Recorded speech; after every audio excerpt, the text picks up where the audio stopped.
Hey yo everybody, it is Voltage and we are back here on Friday for a Daima episode 2 review, and this episode kind of just continued what we were talking about last time where it was pretty darn heat, all things considered. So I hope that you guys enjoyed it as much as I did. This will have spoilers, so if you haven't watched the episode yet, go watch the episode and then come back.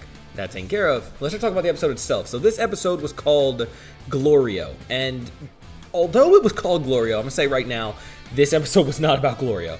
Glorio does not even come in until the end of the episode, and he's there for less than 5 minutes, I want to say. What's really the premise of this episode is talking about them becoming kids. And I'm not going to give you an episode summary. You watched it, so here's just my personal opinion. The idea of the whole cast becoming kids has actually grown on me a lot. People always compare Daima to GT, especially because Goku becoming a kid again, and that makes perfect sense. But what's different in the appeal of Daima versus GT, in my opinion, is that everyone has become a kid. It may sound like a minor difference, but if you watch this episode, it is a huge difference. My favorite being Master Roshi. Master Roshi was hilarious as a child. I actually enjoyed watching him probably the most out of everyone. Mr. Satan was very funny as well. Boo was funny, but it gets more. I mean, we get to see Piccolo and Vegeta as kids, which is very entertaining. Krillin caught the most devious stray from Bulma, which is crazy. I really enjoyed that. Dende turned into a baby. Mr. Popo had horns, apparently, that he grew out of. Unless I'm misremembering something here. But yeah, he had horns. Supreme Kai and Kibito were okay as kids. Supreme Kai is like not different at all, for being real ourselves. He is still no different than he always was, in my opinion. But Goku is highly different. Seeing Goku become a kid again, the early Dragon Ball vibes are definitely there because he's more like himself, but there's still even some differences that make it really amusing. It was great. It was great. So I really enjoyed that. That's the majority of the episode, is really just showing off Goku as a kid and the cast as kids again, and I think that was a phenomenal choice. I had lots of fun with that. It was very cool. So that was my first thoughts. Glorio does come into the end. We'll talk about him a little bit further into the video. Vegeta was also very amusing as a kid. So was Piccolo, especially where Piccolo like flies into a tree and like smashes his head so hard his nose starts bleeding. That was funny. They really nailed the Toriyama humor. Obviously Toriyama wrote it, but you know, it's landing in animation, in voice acting, all of it is doing great. So super fun, super fun. Another quick point before we talk more about the episode itself, the intro. I've never seen the animated intro. I think this is the first time it was actually officially released, and it was very fun. I know the song's been out for a while. It's a catchy little song, but the intro dynamic itself was very nice, which leads me to my next point, actually, which is very important, which is the final cast of the show. I think that's been solidified now, and I know that there was still some debate, so let's talk about that real quick. So we already knew that we had Goku, Glorio, I think the girl's name is Pansy, she'll be joining later, probably next week I would imagine, and Supreme Kai. Those were like our main four. Now people were disappointed because they were like, well, what about Vegeta? What about, I know Gohan's been a big talker. All that stuff. They were talking, you know, what about them? Are they going to be here? Are they going to be involved? What are we doing? And to help with that point, we do have kind of some answers there. So we have been confronted about two things. From the intro, it already reveals that Bulma, Vegeta, and Piccolo will also be joining the main cast of this show. Now, that was an awesome reveal. I was really hoping for Vegeta especially. I think Piccolo is a great fit. You know, he was Toriyama's favorite, so it makes sense he's being thrown in. Plus, all the Namekian lore makes sense to me. And then Bulma, interesting for her to come along, and I have no complaints about that. I think she's a fine fit. I think she's going to be a good addition, so all very good stuff there. Gohan's still MIA. Still, Gohan has not been shown at all. Not even like, I thought they would at least throw in like a cutaway to show him or something like that. No, they said we're not showing Gohan at all. Now, whether this is he's just not relevant to this story, or we're saving a surprise for something later, I don't know. But all things considered, Gohan should still be crazy strong right now, given the time placement of this show. So we'll see what happens with that, whether he's going to be involved at all or not. But I would have my doubts, but I would love to be pleasantly surprised, right? I think I'd say that. So anyway, it is revealed why the cast isn't there too. So we obviously know who's coming along, who's not coming along. Well, we have near the end in the introduction of Glorio. So let's actually talk about that for a minute. Let's talk about Glorio himself and what the ending implies for the rest of the Dragon Ball cast. So Glorio, you know, he's coming in. First impressions, I like him. His more toned back behavior seems to me to be very fitting for the cast, especially as a contrast to Goku. I feel like he'll get along well with Piccolo, and Piccolo himself actually joins the cast. I thought that was very cool, very fun, and it's basically because Glorio has a ship which can fit 2 people. Goku and Supreme Kai are going ahead of the original group, and the other reinforcements, Bulma, Piccolo, and Vegeta, maybe Kibito, but at least those 3 will be following them later on in the series.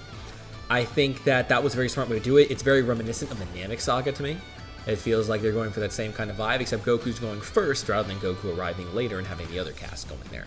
So it makes a lot of sense to me that they decided to approach it this way. It also gives us time to have just Goku and the new characters for a bit before we bring back the old characters, giving them a chance to shine.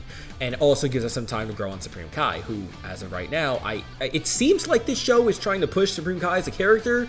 I don't know whether Toriyama felt like he had a personal vendetta to like make Supreme Kai fire again after what happened in Super, when Supreme Kai was like one of the worst characters in Super. Real talk. I don't know if this is Toriyama trying to fix that, but so far he is still exactly the same, and I don't like him any better than I did before.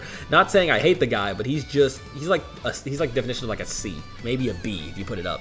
And Super didn't worse, but like before that, he wasn't even anything like that crazy. So really, I have to say I might be a little bit biased because of Super, but let's hope he can get some revamp going for him. You know, hope we can get something special for the guy.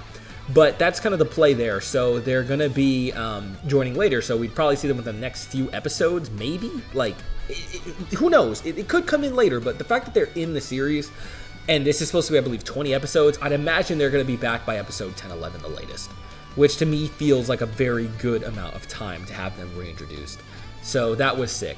We did see a lot of fighting in the intro. We have seen Super Saiyan for Goku and Vegeta still be possible. Maybe further. I know a big point of hype right now would be Super Saiyan 3 Daima Goku. I'm on that team. Let me see that. Will we get a new form or something crazy in this? Who knows, right? Who knows so far in Daima, but all things considered, I am still very, very excited to see what's coming. And they definitely are implying by the intro that they are not forgetting about the action that is coming up soon. Now, for the final points, I think, which a lot of you are interested in too, would be the lore that we have brought here. So we do get a little bit of lore from Glorio himself, which is basically like there's multiple worlds in the Demon Realm, and he has a boss who is on the 3rd floor, is like the one in charge of him, from what I understood. So that's, you know, that's neat. I think that character will probably have some more relevance later on, so I could see that playing a role. We definitely know that, like, although, what's his name? What's that dude's name? King Goma? Yeah, King Goma. So even though King Goma is, like, very prominent as a villain right now, I have a hard time believing he is the main villain waiting for us at the end of the road. I feel like he's like very Bobbity vibes to me.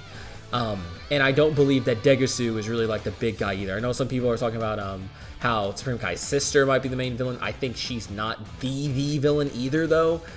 It may be Glorio's boss. I still think there's a shadow, like, real villain who's going to come here, especially for whatever final battle awaits at the end of the series. But I do think that was cool, and the intro really, and the outro too, really both paint this amazing picture of the Demon Realm and how, like, fantastical it is. And I definitely think that Toriyama cooked with this. This is very reminiscent of me to some of his, to a lot of his earlier work, of course, with Dragon Ball, but I really think it's taking the great adventure feeling and really trying to magnify that. Like, I don't know why, but I really do get strong, like, Dragon Quest vibes from this kind of thing. And as a mini story, it's okay. The only negative I have to say this week, which I'd like to leave to the end, because, you know, for those who have clicked all the way through, or who've watched all the way through, rather, I like to be positive in the beginning, mostly. The only small gripe I have is I still don't yet understand why this couldn't have taken place at the end of Super. We may get some more solid reasoning soon enough that would imply why that's the case, but to me currently, I do not see why we had to have this happen in a weird placement, which is after the Buu Saga, but before Super.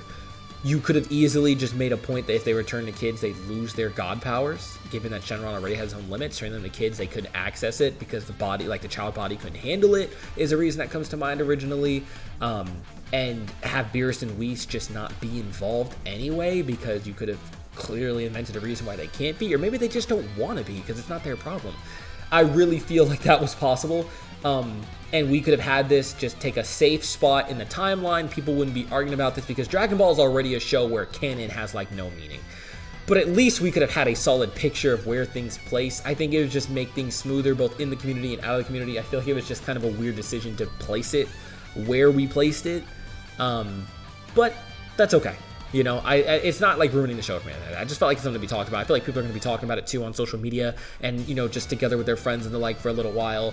Maybe we'll soon have a reveal as to why we had to focus it in after the Buu saga, but it's really not that big a deal. I find it to just be like a minor annoyance at the very worst. Even calling it an annoyance feels like a little dramatic. But you guys get what I'm saying, right? And to end on a positive note, I didn't actually, like, I literally just watched it for recording. I didn't see what the next episode is supposed to be called. Oh, it's literally called Daima. Yeah, it's literally called Daima. Fun fact, for those who apparently didn't know, I believe when they're speaking of the Demon Realm, they're calling it Daima Kai, is what I heard in Japanese, which literally translates to Demon World, is what it's called. So interesting that the show, I believe, now you correct me if I'm wrong about this in the comments, of course, but I believe the show would then be Dragon Ball Demon, which sounds cooler. I mean, Daima, I love the name already, it's growing on me very much, but it just sounds like a cool name, you know, Dragon Ball Demon. And next one is about Daima, which is the Demon World. So I know usually there's Daimao would be Demon King, so it makes sense. I don't know why it took so long to hit me. This might not even be news to any of you, but yeah. So anyway, I hope that you enjoyed this little review for this week. Nothing else too crazy to say, but I really did enjoy the episode, and I'm very much looking forward to the next one. Let me know you guys' thoughts in the comments down below. I would love to hear what you guys thought of it. Leave a like if you enjoyed. Subscribe if you want to see more. Next goal is 300, maybe 500 by the end of the year. Who knows? We're trying our best. But I hope you're enjoying this. It's a little bit new, but since I'm covering so much Dragon Ball content, I thought, you know, why not do these Daima reviews too, since I'm enjoying it weekly, and I love Dragon Ball so much, you know. And it's got that RPG feel to it, so we'll use that as another bit of a reasoning to check this out. But anyway, that's all from me. Have a good rest of your nights, days, evenings, mornings, whatever times you're watching this, and I'll catch y'all next time. Voltage out.